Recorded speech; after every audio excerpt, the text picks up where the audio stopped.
Hello student, मैं सुभाषा तिवारी आप सभी को अपने यूट्यूब पर स्वागत करती हूँ।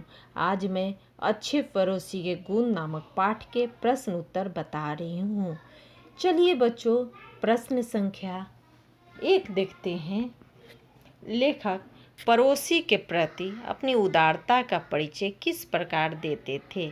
लेखक पड़ोसी के प्रति अपनी उदारता का परिचय पुराने जूते, प्लास्टिक की थैलियाँ, टूटी हुई शीशियों को लेखक बिना संकोच पड़ोसी की झाड़ी के पार या घर के पीछे फेंक देते थे। दूसरा प्रश्न, पड़ोसी की केबल का तार काटने को लेखक क्या तर्क देते? लेखक यह तर्क देते थे कि केबल टीवी नई पीढ़ी के लिए नुकसानदेह है, इसका दुष्प्रभाव बच्चों की पढ़ाई पर पड़ता ही है, साथ ही साथ उनकी नज़र भी उससे कमज़ोर होती है।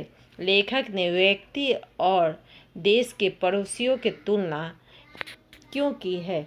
लेखक ने व्यक्ति और देश के पड़ोसियों की तुलना इसलिए की है क्योंकि दोनों की कथनी और करनी में पर्याप्त असमानता होती है। जिस प्रकार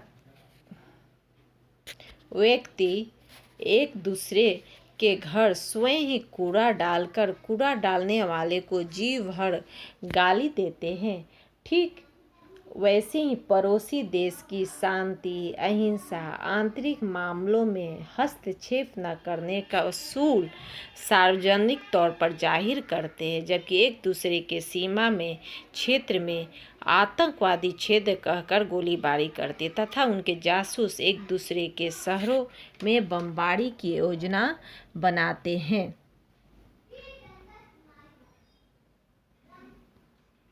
पाठ के आधार पर बताइए कि अक्सर पड़ोसियों में किन बातों को लेकर बहस होती थी।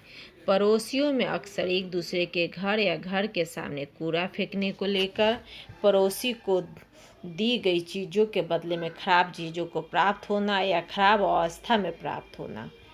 चलिए प्रश्न संख्या बातचीत के लिए प्रश्न देखते हैं हम लोग। तुस प्रकरण को अपने शब्दों में बताइए। लेखक की पत्नी ने अपने पड़ोसिन की महंगी तुस की साल उधार ली थी, जिस पर गलती से चटनी का दाग लग गया। हालांकि लेखक की पत्नी ने इस बात की पूरी कोशिश की पड़ोसिन को इस बात का पता न चले, फिर भी उसे पता चल गया और दोनों में मनमुटाव आरंभ हो गया, क्योंकि पड़ोसिन का मानना था कि लेखक की पत्नी ने ऐसा जानबूझकर किया है क्योंकि वह उससे जलती है। चलिए दूसरा प्रश्न देखते हैं।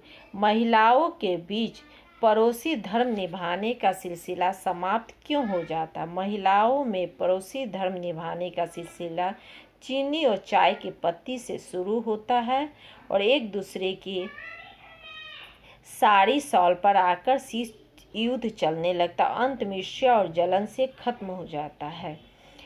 कोई ऐसी घटना बताइए जब पड़ोसी ने अपना पड़ोसी धर्म निभाते हुए आपकी सहायता की है। जब मेरे पिताजी बीमार हो गए थे तब मेरे पड़ोसी मेरे पिताजी को अस्पताल ले गए। इस तरह मेरे पड़ोसी ने पड़ोसी धर्म निभाए। क्या वास्तव में लेखक उनके पड़ोसी का व्यवहार एक दूसरे के प्रति उदार था? अपने विचार बताइए।